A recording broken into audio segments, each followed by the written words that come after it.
news of the day. Mr. Zimmerman, have you made a decision as to whether or not you want to testify in this case? With values that never die. There are certainly a lot of controversies or scandals brewing right now when it comes to the Obama administration. This is American Heartland with Dr. Grace. Dealing with the federal government is not always high-tech, and it's not always user-friendly. The stories that matter. This is a massive escalation in the tension here in Egypt. The issues that count. I don't know why the media tries to make this into a sensation. We have never hidden the fact that we supply Syria with weapons. This is American Heartland with Dr. Grace. He's got the red, white, blue flying high on a farm. Semper Fi tattooed on his left arm. Spend a little more in the store for a tag in the back that says USA. Welcome to American Heartland. I am your host, Dr. Grace, the editor of Politics and Culture at WorldTribune.com.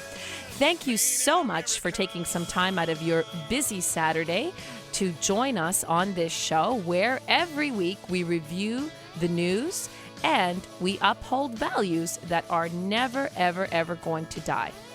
Well, the President of the United States told us that under no conditions was he going to be sending boots on the ground to Iraq.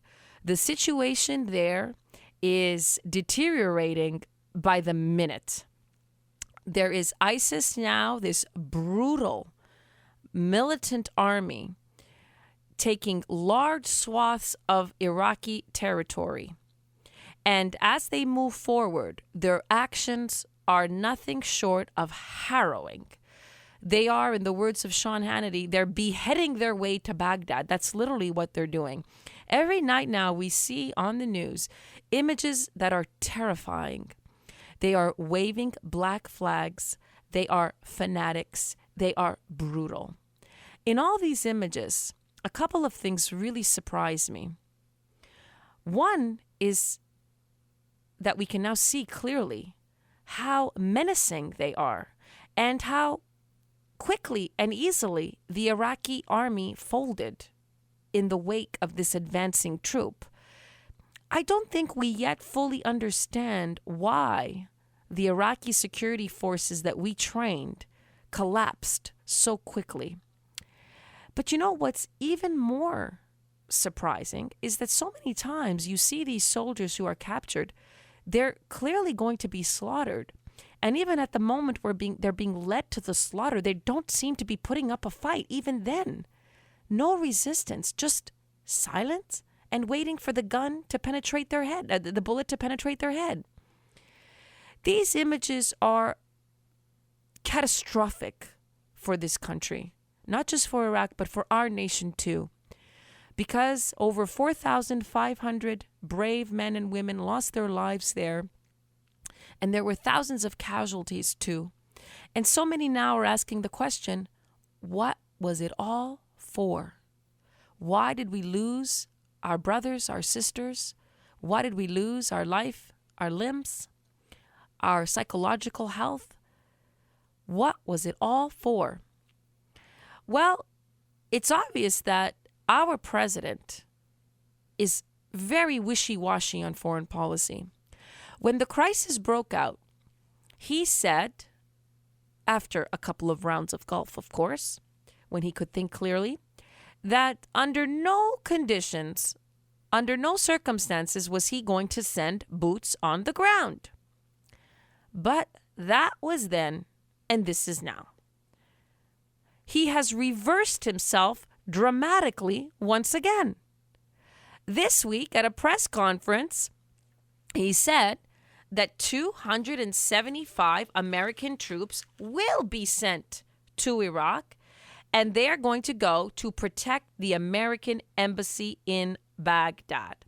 So literally a couple of days after he said no American troops are going, he changed his mind, and suddenly, shazam, 275 troops are going, and they're going to be joining a couple of other small contingents of American troops that are already there. So, what does all of this mean? To me, it sounds like when you have soldiers in uniform with guns, That is troops on the ground, Mr. President. What's really disturbing here, it doesn't matter how he tries to define or explain away what he's doing now. What's disturbing is these dramatic changes in policy that come in such quick succession. Do you remember when he was dealing with Syria? Under no conditions was this red line of the use of chemical weapons to be drawn. And suddenly when that bluff was called, he said, no, I never drew that red line. The world drew the red line.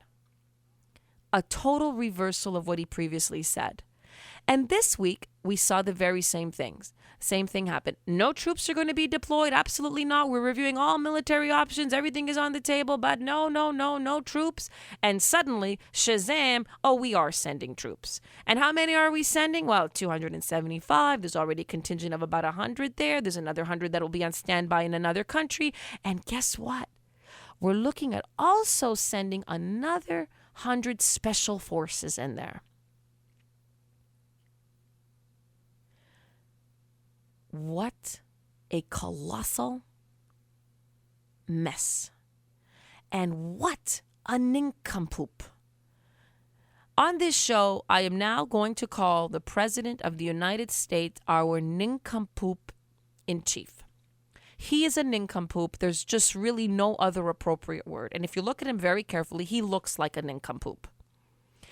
This is somebody who doesn't understand that when you're dealing with the rest of the world, and these are enemies that have vowed to extinguish us, the great Satan, from the face of the earth, whatever policy you take, there's one cardinal rule that you cannot violate, is that you must be consistent.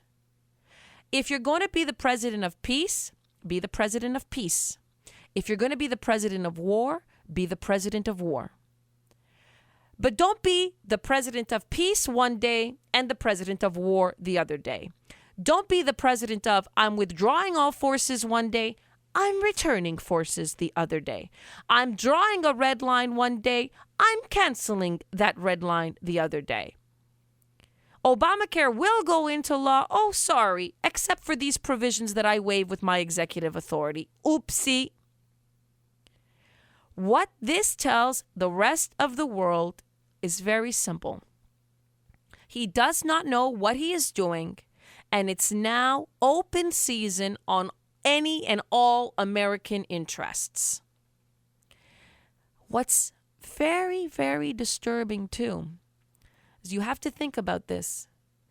As now we are beginning to turn our attention to Iraq, seeing images that we previously thought we would not see. We thought this was done. We thought we had settled this issue in Iraq. As we turn our attention, what else to Iraq? What else do you think is going on in the rest of the world? What is Putin thinking? Oh, interesting. A distraction. And perhaps my second opportunity to move forward in eastern Ukraine. And what is every single one of our enemies thinking? Not just in Iraq, not just in Russia. There are now so many parts of the world that are blowing up. American forces are spread thin. The American public is war-weary. This president doesn't know what he is doing, and now is our chance to seize the advantage. So one foreign policy mess-up begets another, and another, and another. And that is why it is Commander-in-Chief Rule 101 that you must always project strength. You see, this president really believes that if he presents America as one nation among equals, that there's some kind of moral law in the universe that kicks in. And suddenly, a true moral respect for America emerges and we have peace. We know that that is a liberal delusion. That's not what happens. The minute that America withdraws, that power vacuum is filled up with the most atrocious barbarians you will ever see. And in fact, that is what ISIS is. These are barbarians. And they are going to first wreak havoc in Iraq and then beyond. They're doing it in Syria, now Iraq, and who knows how far they will go. Now you have this whole group of people emerging all over the airwaves and on national media saying, this is just a sectarian war between two Muslim factions, and the best thing that we can do is to just stay out of it and mind our own business. That is really foolish, and I'll tell you why. We're not just talking about a civil war where the objective of one faction is to crush, eliminate, dominate the other faction, declare victory in a state, and then rule that state. That's the definition of a civil war that we should stay out of. But what's going on here between the Shia and the Sunni, that is a battle akin to Stalin and Trotsky. Yes, an internal division with a particular ideology that seeks global domination, which means this: it's not merely a civil war that you can say, oh, it doesn't matter what happens there because we can just leave it there within those borders. That's not what this conflict is about. This is a conflict that is really about which section of the Muslim creed is going to dominate the other to ultimately achieve global hegemony. That's the problem. And this is a problem that George Bush and Dick Cheney grasped. Whatever you might say about the strengths and weaknesses of their foreign policy, they understood the enemy. Our president, so many liberals, and unfortunately, even today, from what I'm hearing, so many conservatives don't grasp who we are up against and what their ultimate objectives are. So this is not just a sectarian religious war. This is a fight between terrorists who, once they achieve one goal of domination, will progress to assault their neighbors, and ultimately they're coming for us. So the terror that you see being unleashed in a distant part of the world, if we don't take a strong stand against that, that terror is coming here. And the nincompoop in chief has made one blunder after the other, withdrawing way too soon, for one thing. And when he was asked about it at the press conference that he gave this week, he was asked, well, do you regret that? And this is what the nincompoop in chief had to say. Roll it. We have. Just very quickly, do you wish you had left a residual force in Iraq? Any regrets about that decision in 2011? Well, keep in mind, that wasn't a decision made by me. That was a decision made by the Iraqi government. We offered a modest residual force to help continue to train and advise Iraqi security forces.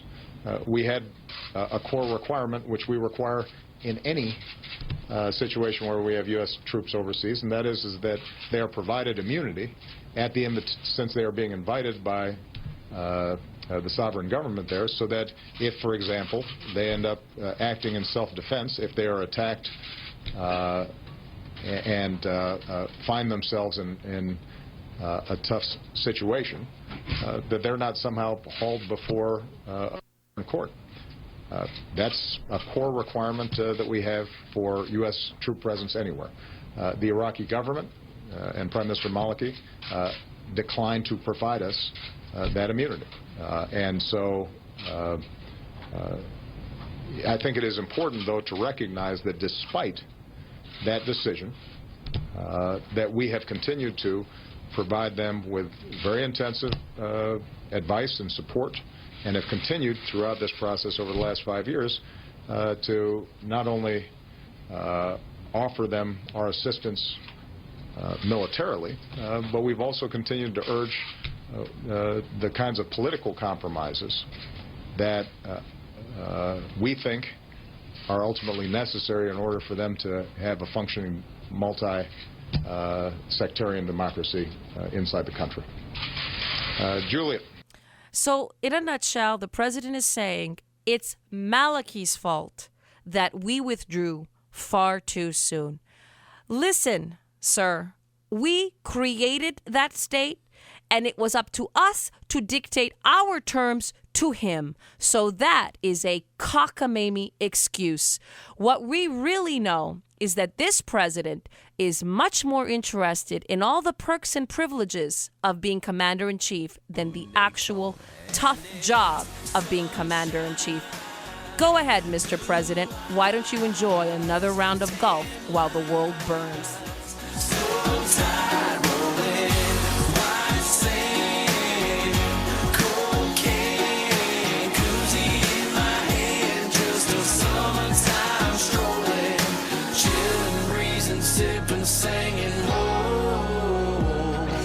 The stories that matter, the issues that count. This is American Heartland with Dr. Grace. The stories that matter, the issues that count. This is American Heartland with Dr. Grace.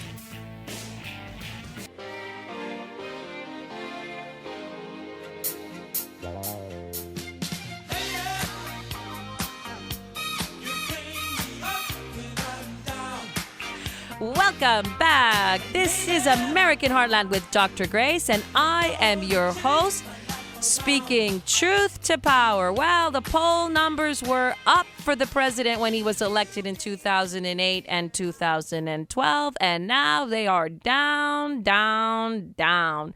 And it seems like at this point, the poll numbers and his presidency are in free fall. There is a Wall Street Journal, NBC poll, Wall Street Journal, NBC poll that has come out that is literally the talk of the town and the talk of the nation. And one of the most important characteristics of this poll is that the vast majority of the American people think his handling of foreign policy is awful, and also that he doesn't seem to have the ability to lead. So you have 57% saying that they don't approve of his foreign policy, 54% saying that he doesn't seem to have the ability to lead. And now you're hearing this just about everywhere. You're hearing it in the halls of Congress, and you're hearing it on the national media, even the mainstream media. First, for Congress, Boehner's vocabulary when addressing the president's foreign policy is becoming more and more contemptuous. Listen to this. It's another situation that appears to have caught the administration flat-footed. And finally, let's look abroad. Now, at least one of the 5 Taliban commanders that was released played a key role in al-Qaeda's plans leading up to the attacks of 9/11. The White House thought the American people were going to cheer when the president released these terrorists. I think his misreading of the American people is fairly shocking. And with terrorists marching toward Baghdad, we've asked the president for a strategy to reverse the momentum and spread of terrorism. I heard a little bit about Iraq yesterday, but the White House has known for months about this situation in Iraq. And when you look, it's not just Iraq. It's Libya, it's Egypt, it's Syria. The spread of terrorism has increased exponentially under this president's leadership. And as you may recall, after the last election, I said that I hoped that the president would seize this moment and take the lead. And here we are, a year and a half later. You look at this presidency, and you can't help but get the sense that the wheels are coming off. Yes, and that's because he doesn't believe in leading. He believes in following, which is what we call, quote unquote, leading from behind, which basically means let our enemies take charge of the world and we'll react when and if and how we feel like it. So flat-footed is an understatement, and certainly the wheels are coming right off. It's not surprising that the Republicans are hammering away at this president. What is increasingly surprising is that this week we saw loud, clear voices from the mainstream media, those who have protected him in power thus far, beginning to cast a blow against him, and a very strong blow at that. Listen to what Chuck Todd said on NBC News. So we always hear that foreign policy doesn't matter. Foreign policy doesn't matter. It's hard to believe, though, as you look at these poll numbers, that Bo Bergdahl and Iraq and all of the other, and Syria, Ukraine and all these other foreign policy crises are weighing the president's numbers down 41%. A total drag. I mean, this is and. Never mind that at home, VA also hit him on a competency question. Gosh. Look, this poll is a disaster for the president. What's interesting about it is that it's not a disaster for the Democrats, and I'll separate that out in a minute. But you look at the presidency here: lowest job rating, tied for the lowest on foreign policy. His administration seen as less competent as the Bush administration post-Katrina. Sorry, Nicole. Or actually, you'd be happy about that. She's happy about that, I imagine. But she doesn't like that that's the standard. That's the standard. I would say I don't think you want that standard. And then on the issue is, do you believe he can still lead? And a majority believe no. I mean, essentially, the public is saying your presidency is over. By saying a number like that, it was 54% saying that he no longer has the ability to lead and solve problems. So that. Your presidency is over. That is coming from NBC, an NBC analyst, Chuck Todd. Now, he is trying to save the Democratic Party and Hillary Clinton. So he's trying to draw a line between the president sinking poll numbers and the party and their agenda and the person that they hope becomes president in 2016. But not so fast. That's not going to work. Our memories are not that short. We know that the Democratic Party has stood by this man. And we know that when we say the word Barack Obama, in the next sentence we have to say the words Hillary Clinton. And in fact, I recommend every time we talk about the presidency, we should say the Obama-Clinton years. Because we have to link those two together. They are all responsible for these catastrophes. Their ideology is responsible, their policies are responsible, and their actions are responsible. You can try to run from the consequences of these poll numbers. But if you truly believe that the Democratic Party is not affected by these negative numbers on the presidency, let me ask you this question, Mr. Todd. Why is there no Democrat candidate who is up for re-election who wants the president by his side? You can't separate these two. And they're afraid of that connection. And they're trying to run and run and run as far away from him. But you think that the Republican opposition is going to allow that?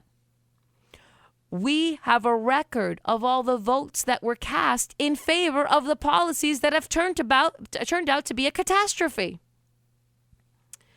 So what do we have here? Chuck Todd saying the presidency is over. And something else really, really interesting, a piece in the Washington Post by Chris Cillizza. And he points out that, yes, the president's job approval rating is at 41%, an all-time low, horrible. But he emphasizes this. He says that statistic that even Chuck Todd cited, that 54% of those polls say that he cannot lead and get the job done, means that this president cannot do the job that he was elected to do. Which means what? Which means that he has no leverage with Congress, which we already know. He's been saying that himself. I have no leverage with Congress. That's why I'm going to rule with a pen and a phone. But what it's also saying, as this piece in the Post points out, is that he no longer has any leverage with the public. So if you have no leverage, if you cannot use the bully pulpit anymore to advance an agenda by getting the public on your side and having them put pressure on Congress, and you don't have Congress on your side, what's left? You are now truly an empty chair. The empty chair that Clint Eastwood so brilliantly and prophetically presented at the Republican National Convention, for which he was so derided, but which now, in retrospect, proves to be dead accurate. A brilliant portrait of the days that we are living. So this is what this individual writes in the Washington Post. The vote for president and the perception of that person once they get into office is based heavily on the idea that this person can lead us to a brighter future, even if what that means is different for everybody. But when you lose the idea that you can and should lead, trying to work your will with the public becomes difficult. No, it becomes impossible. With this president in the White House, we no longer believe that he can lead us to a brighter future. We believe that every single day he is annihilating the gains of the past, destroying the present, and sending us into despair and darkness into the future. That is what we all perceive now. And it is becoming alarming. Our perception of this man is increasingly becoming one of alarm. You had an interview by a congressman on radio in which he was asked, do you think that there are enough votes in the House to impeach? And he said, yes, I believe that the Republican Party has the votes now to impeach this man because he is ruling lawlessly. So the cry for impeachment is also growing. And one of the very grave dangers that the Democrats are going to immediately face now is this. They're going to have to make a decision. He's going down. If we stick with him, we are also going to go down. But if we cut him loose, perhaps we have a chance to save our own individual seats. And maybe, just maybe, we can get another Democrat in power in 2016. Increasingly, you're going to see that Democrats are going to break ranks with this man.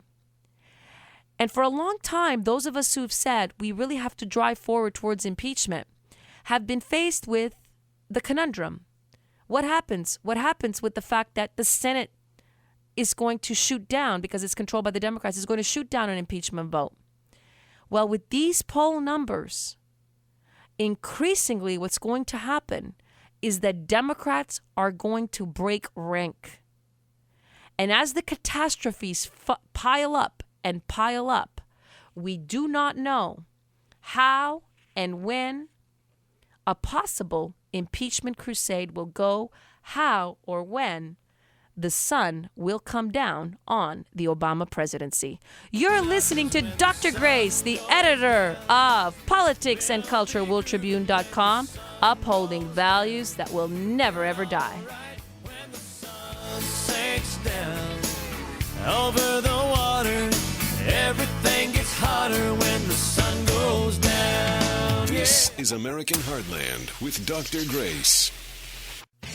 The stories that matter, the issues that count. This is American Heartland with Dr. Grace. Like a wag on the wheel, ride me, mama, any way you feel. Hey, mama, ride me. Welcome back to American Heartland. This is Dr. Grace discussing the big mama making news this week. Once again, that is Madam Hillary Clinton. I call her Cranky Clinton or the Slippery Clinton. And this week I thought of another one, the Cackling Clinton, because her laugh is that of a cackling crow. The mutant that she is, she doesn't even laugh like a human being. Do you notice that when she looks out into the camera when she's being interviewed, she's got these big gaping eyes.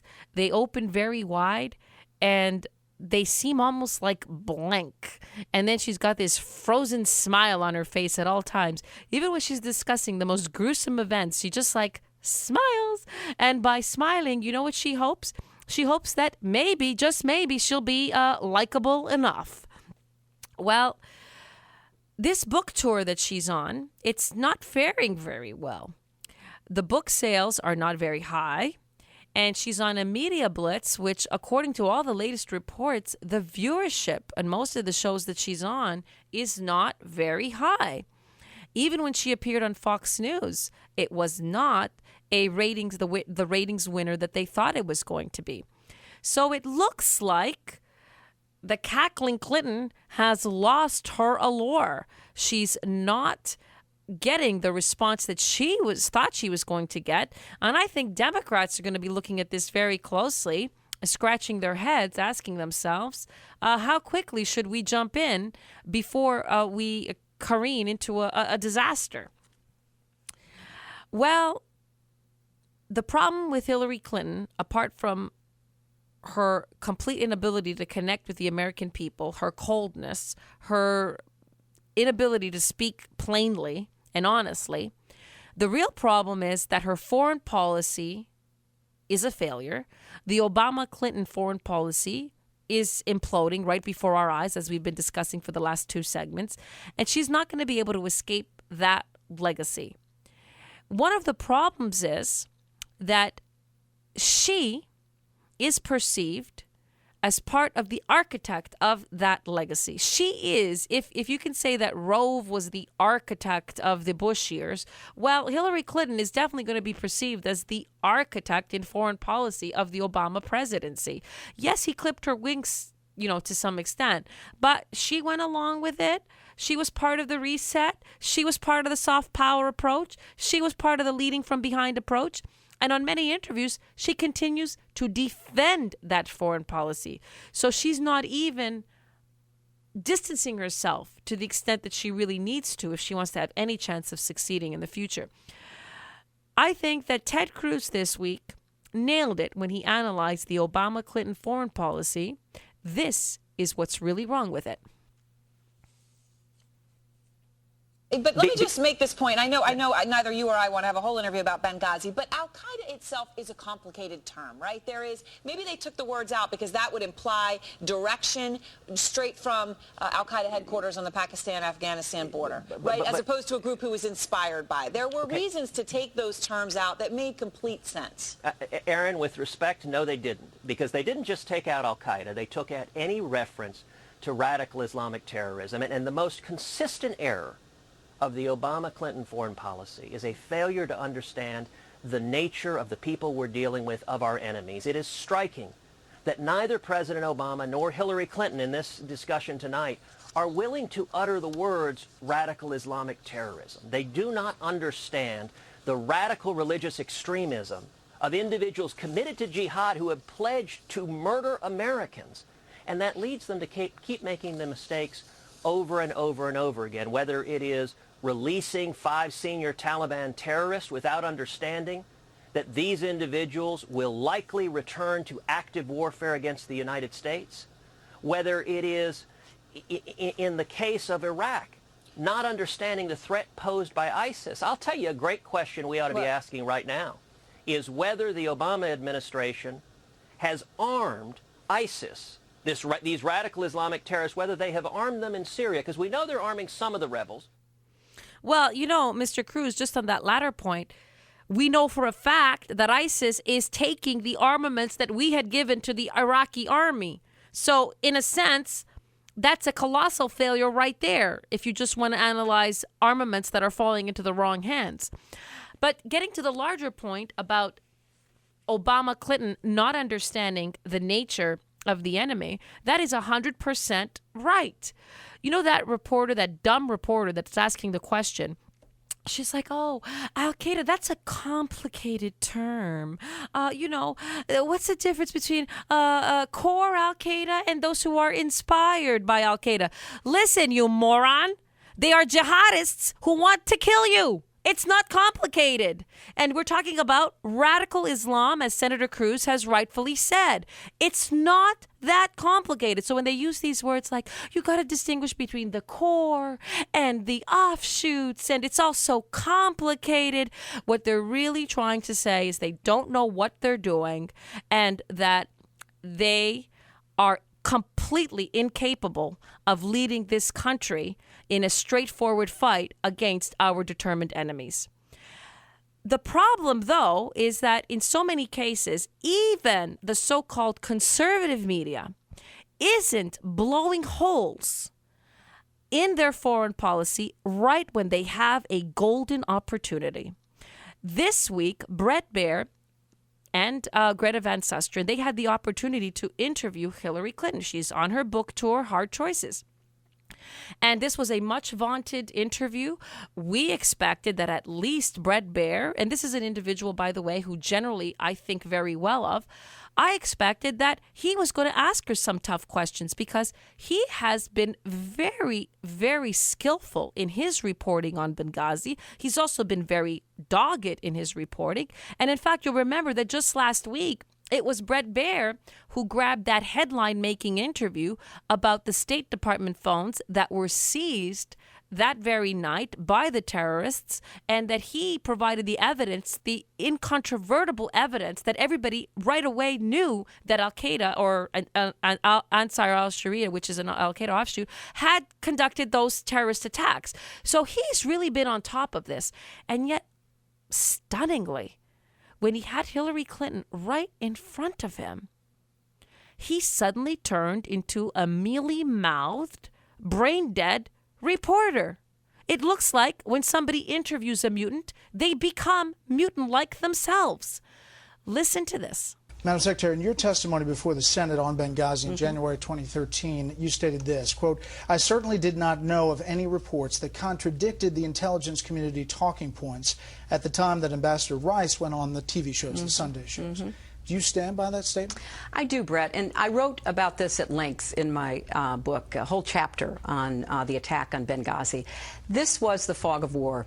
You know, my own assessment careened from, you know, the video had something to do with it, the video had nothing to do with it. It may have affected some people, it didn't affect other people. And I think the conclusion to draw, because we were not just monitoring what was happening in Benghazi once it began to unfold, but remember we had a very dangerous assault on our embassy in Cairo that same day, which was clearly linked to that video. So I was trying to make sense of it. And, you know, I think that the investigations that have been carried out basically conclude we can't say that everybody was influenced and we can't say everybody wasn't.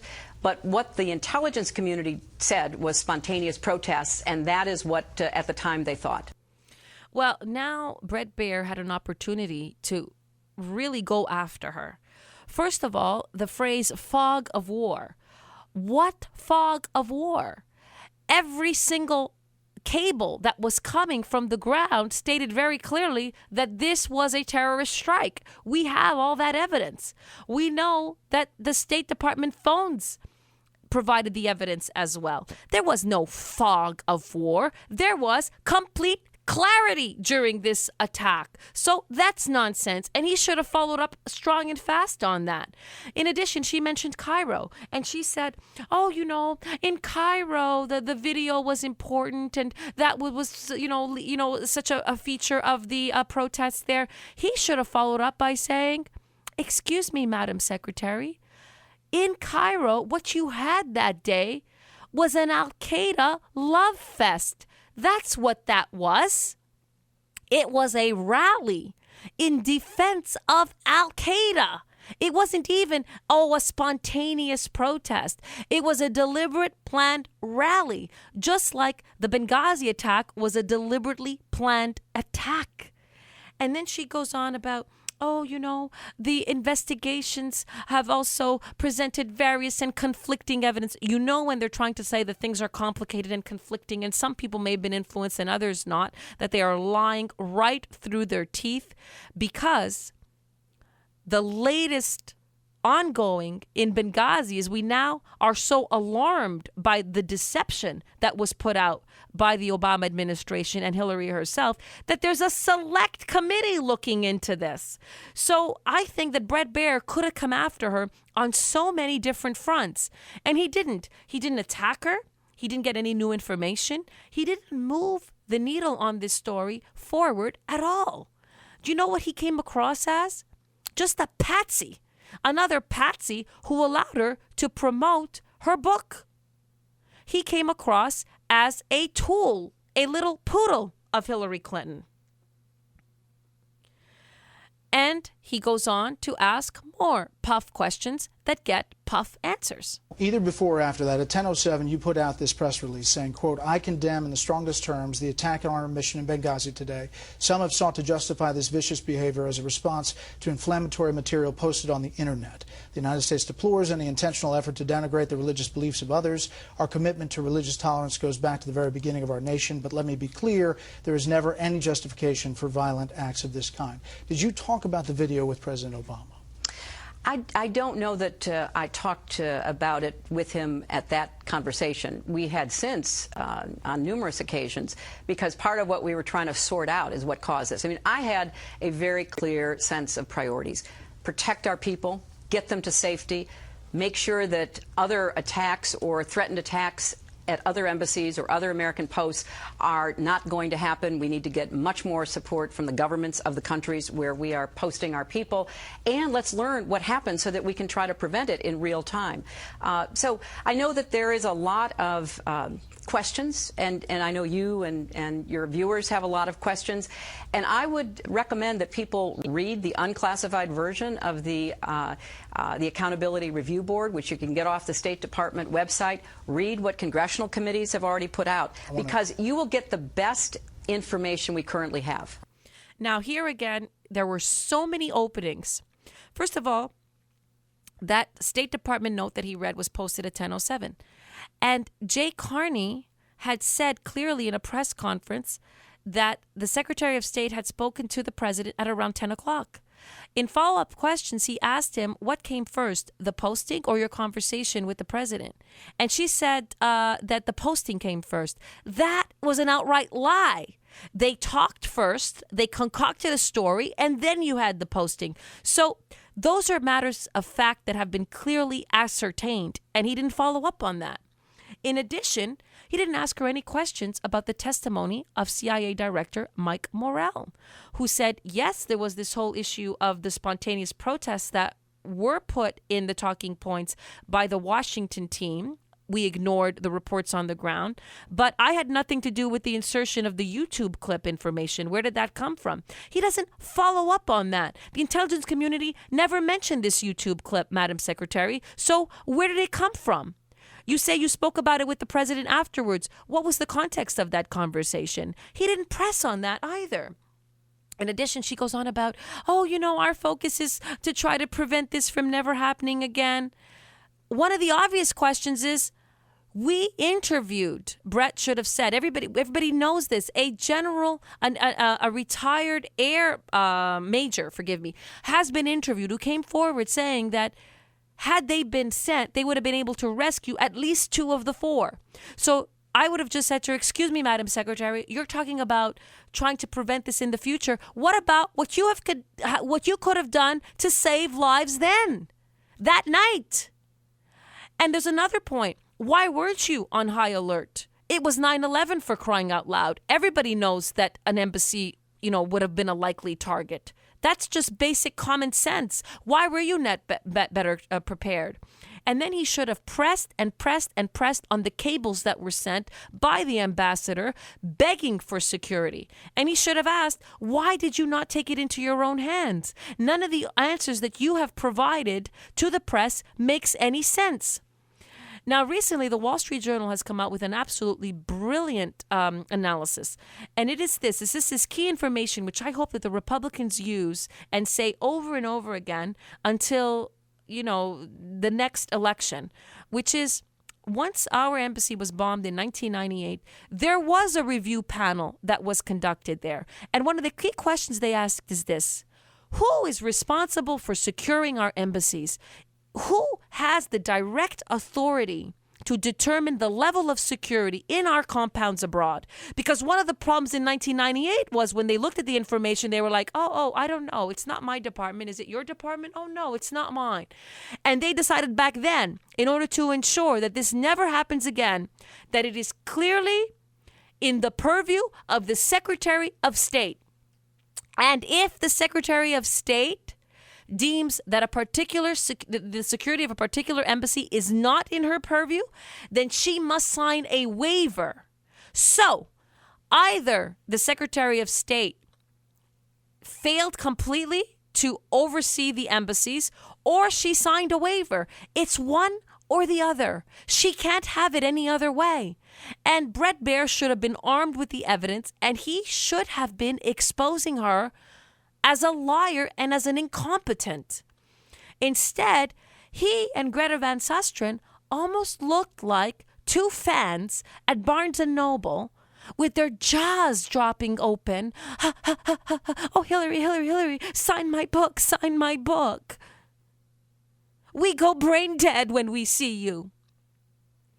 So it looks to me, when in the presence of a mutant, be very careful. Your brain may be overtaken, and suddenly it goes all mushy, and you can't even remember the facts that you have reported on, the breaking news you have reported on, the people you have interviewed. Because that's what happened with Brain Dead. He had a lobotomy right before our eyes. Like that was Brain Bad, but Bret Baier, but he wasn't really there. So truly, a really disappointing interview. But it doesn't surprise me. And I'll tell you why it doesn't surprise me. Because one thing I learned in all my years working at the Washington Times, it was said overtly and covertly. You cannot attack a leading figure too forcefully when they're right in front of you. You know why? Because they will never come back. And then you don't have access. Well, I'm sorry. I expected better from Bret Baier. I don't care if you have access or you don't have access. I want you to be as tough when you have this person in front of you as you are every other time you report on a story. Instead, Bret Baier and Fox News dropped the ball when they had a golden opportunity to expose the cackling Clinton for the crazy, incompetent mutant that she is. Everything will be alright if I can kiss you tonight. This is American Heartland with Dr. Grace. This is American Heartland with Dr. Grace. A little closer, come a little closer, girl, the way you look tonight. My eyes are the only thing I don't want to take off for you. Come a little closer, come a little closer, come a little closer. Welcome to American Heartland. This is Dr. Grace, upholding values that are never going to die. Well, you're listening to one of my favorite songs nowadays. I love that little romantic song.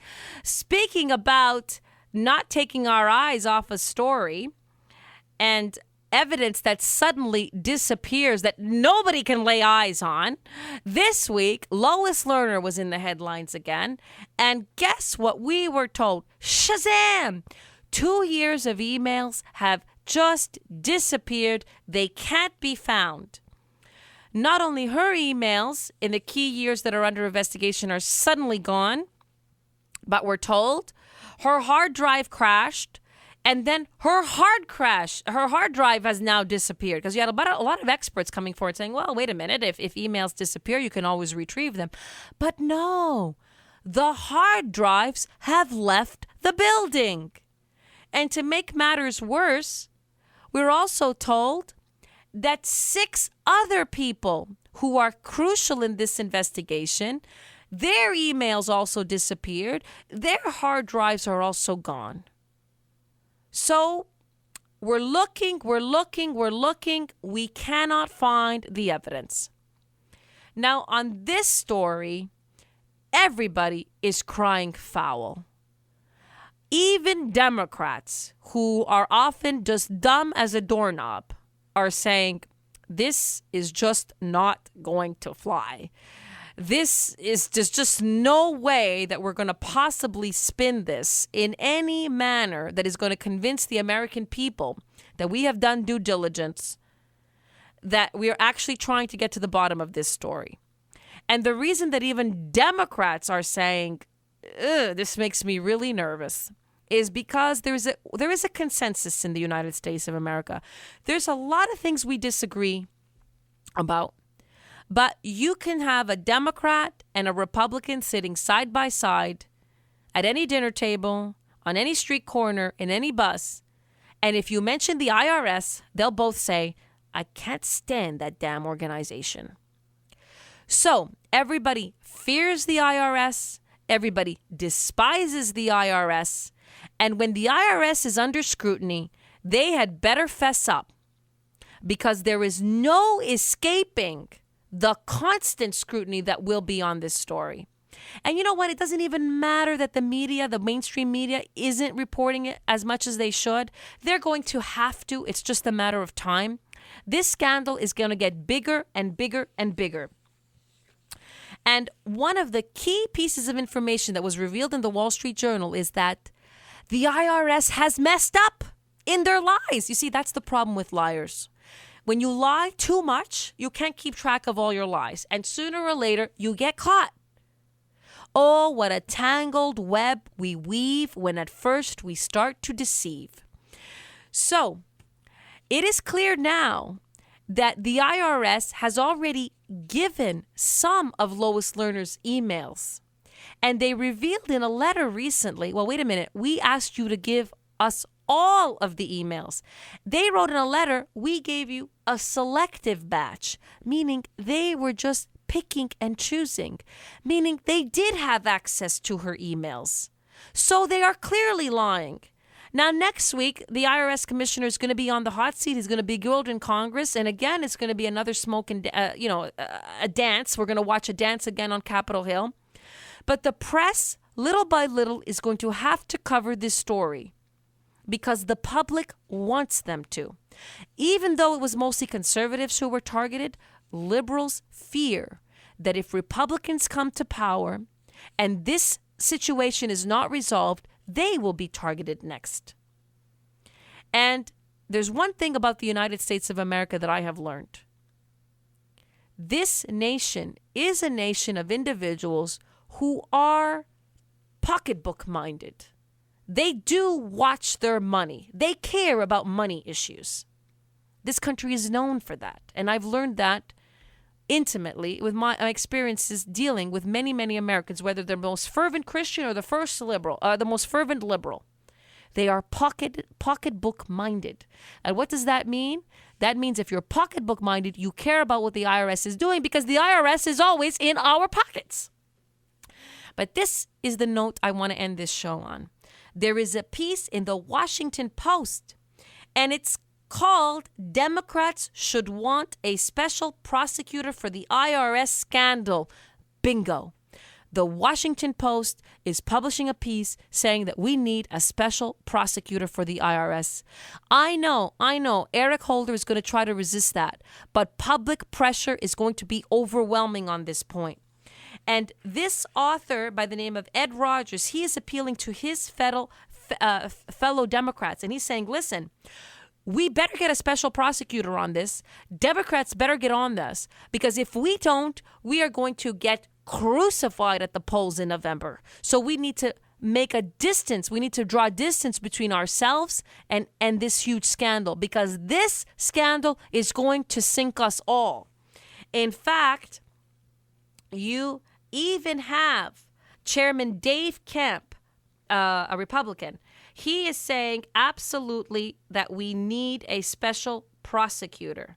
And so you have this author calling for it. You have Democrat voices slowly saying that we should go forward with it.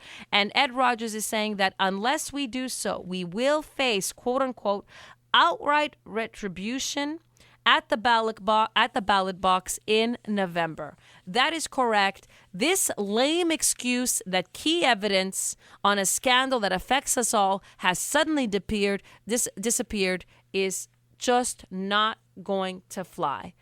You are listening to Dr. Grace, the editor of Politics and Culture at WorldTribune.com. And every week on this show, we hold Republicans and Democrats accountable. We call it like it is. We speak truth to power. We are medicine for the mind. And we uphold values that are never, ever, ever going to die. Well, if you ask me where I come from, Here's what I tell everyone. I was born by God's dear grace in an extraordinary place where the stars and stripes and the eagle fly. It's a big old land with countless dreams. The stories that matter, the issues that count. This is American Heartland with Dr. Grace.